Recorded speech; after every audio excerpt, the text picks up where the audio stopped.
to a special edition of the ReidOut live from the Hall of the Yard in beautiful Orlando, Florida. We are just 5 days away from the final voting day of the midterm elections. And baby, the stakes could not be any higher, a point that both President Joe Biden and former President Barack Obama have been making every single day. When true democracy goes away, people get hurt. It has real-life consequences. It's not some abstract political science question. We are all affected. And we take this for granted, and we can't. There are candidates running for every level of office in America, for governor, Congress, Attorney General, Secretary of State, who won't commit. They will not commit to accepting the results of elections that they're running in. This is a path to chaos in America. It's unprecedented.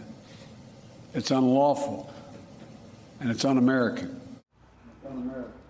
Tonight, we'll spend the hour looking at Florida, once the perennial swing state and key to the 2000 election. It's now effectively the home base of the MAGA movement, led by wannabe president and current governor Ron DeSantis, and failed presidential candidate and current senator Marco Rubio. Now, in the past 2 years, this state has led the country when it comes to banning books, banning thought, banning history, banning speech, and restricting access to voting for former felons, which happens to be a vestige of the Jim Crow era. At stake in this state is if DeSantis will maintain his stranglehold and use it for his 2024 presidential ambitions. If Republicans can pick up 5 seats in Florida alone, they can retake control of the House. And whether or not the person representing Florida in the United States Senate will help pass a nationwide ban on abortion. But oh, that's not all.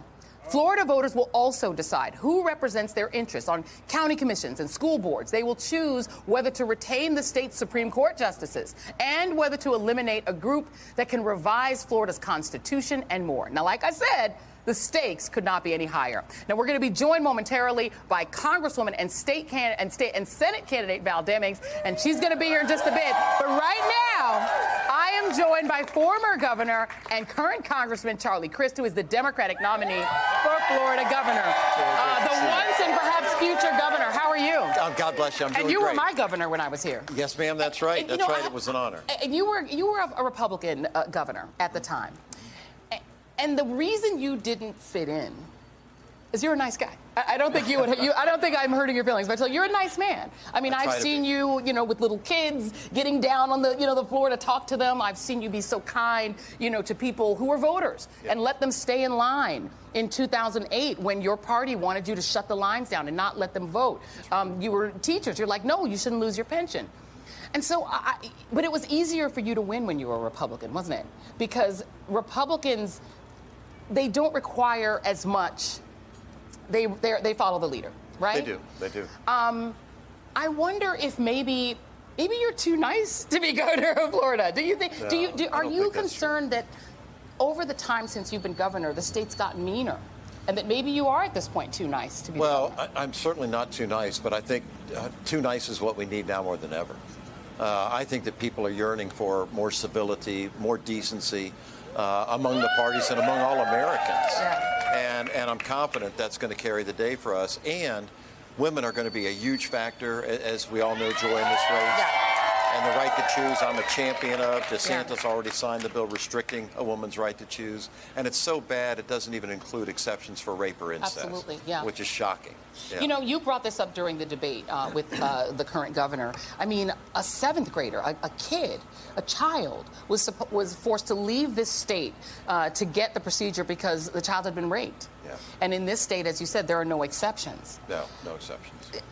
Is that message getting through to voters, that the stakes here are whether or not a child, like that child, will get mercy, right? And be able to get health care? Is that message coming through loud and clear enough? I believe it is. And let me put it this way. So there's only 2 people left who are going to be the next governor of Florida, either myself or Ron DeSantis if he gets reelected.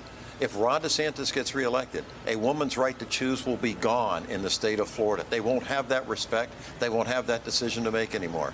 If, on the other hand, I get elected in 5 days from today, a woman's right to choose, I will sign an executive order on the first day of my administration to protect a woman's right to choose.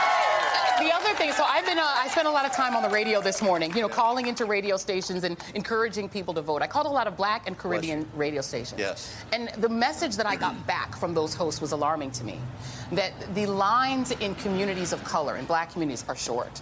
People are not lining up. People are not coming out and voting in the kind of numbers you're seeing in places like Georgia, in places like Pennsylvania. And one of the things that a friend of mine who's down here and works in politics told me is that she's hearing a lot of fear among Black voters that even if they've never done anything wrong, they've never had any kind of a criminal record or anything, the fear has been put into them by those arrests of Black voters who had former felonies, thought they could vote, didn't know that they weren't eligible, voted, and Ron DeSantis' election police arrested them, and then they were prosecuted. That worked, right? That's a Jim Crow tactic, and it has worked on a lot of people. It's horrible. How can you reassure voters, and how do you get the communities that you need to win to actually come out and vote? Do exactly what you and I are doing right now. Encourage them to do that. Get out and vote. Exercise that right. So I served with John Lewis, great civil rights icon from Georgia, God rest his soul. And he used to always tell me and anybody who would listen, Charlie, your right to vote is precious. In fact, it's so precious, it's probably sacred. Well, it's very sacred in this election and very important in this race in Florida. And so all our Floridians have to get out and vote. We have Val Demings as our candidate for the U.S. Senate. God bless her. She's wonderful. Going to really help with that minority turnout, which you had indicated is so vitally important.